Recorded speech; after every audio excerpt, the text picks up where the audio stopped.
इजायास मोआबितांची विनंती चॅप्टर 16. ओरोन्या वाटेन आसलोल्या सेला थावन सियोन शाराच्या पर्वता पर्यान देशाच्या राजाक मेंढरां धाडात. हालींच गोंटेरांतलीं भायर सरलोल्या भिवकुट्या आनी मातमात उठ्ठोल्या ल्हान सुकण्यां सारक्यो जातल्यो आर्नोन नदी सरशीं मोआबाच्यो धुवो. बूट दी आमकां आमचे खातीर निर्णय घे. दनपारच्या वेळार रात जाल्ले परीं तुजी सावळी विस्तारून दवर. जोळीमोळी धांवडायल्ल्यांक लिपय. पळून येतोल्यांक दाखोवन दिवं नाका. मोआबा थावन धांवडायलोल्यांक तुजें सोंशें रावून दी. लुटणारा आड तांकां तुजेशीं शेरोनां येवं दी. जबरदस्ती सोंपतली आतां नास कोत्तल्याचो नास जातलो. पांयां तोळा प्रिथूम मुस्तिताले ते वेतोले. तेदना विस्वाशी मोगान शिवासन थारायल्लें उरतलें.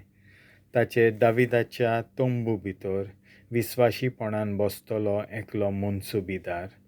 एक-एकल्याचे हक तो फिकिरीन राखतलो आनी रोखडें नीत करून दितलो. मोआबाच्या गर्वाची खबर आमी आयकल्या.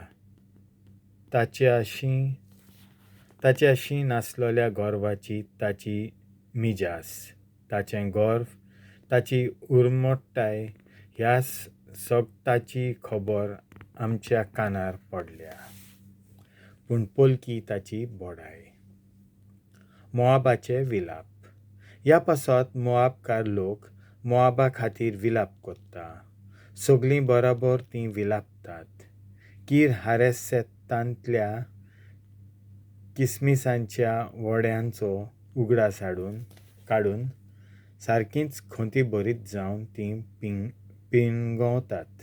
पिंजरगोंवतात.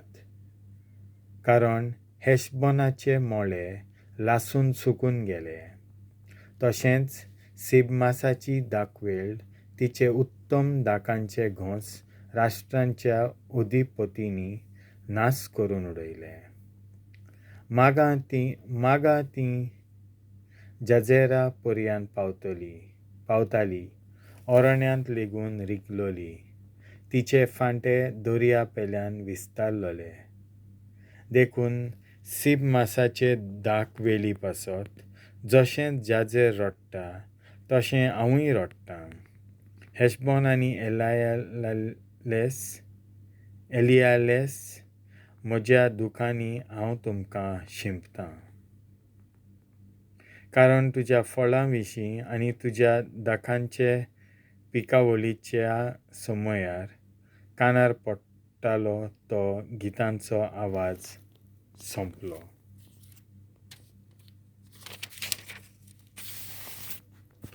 फळां मोळ्यांतलो उबून गेलो आनंद आनी संतोश. दाका मोळ्यांनी खेळ गितां आनीक नात. खुशालकायेचे उल्हास थांबले. कोळंबियांनी आनीक सोरो पिलून काडिनात. उत्सवाचो घणघण सगळो बंद पडलो.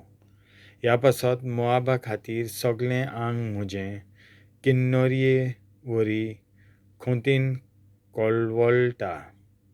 कीर हेरेसा पासत म्हजें काळीज दुखीन धबधबता. थोकोन खोर्शेवन मोआब उंच जाग्यार वचत ताच्या मंदिरांत प्रार्थना करूंक रिगत. पूण सगळें निर्फळ ताच्यान कांयच करूंक जावचें ना.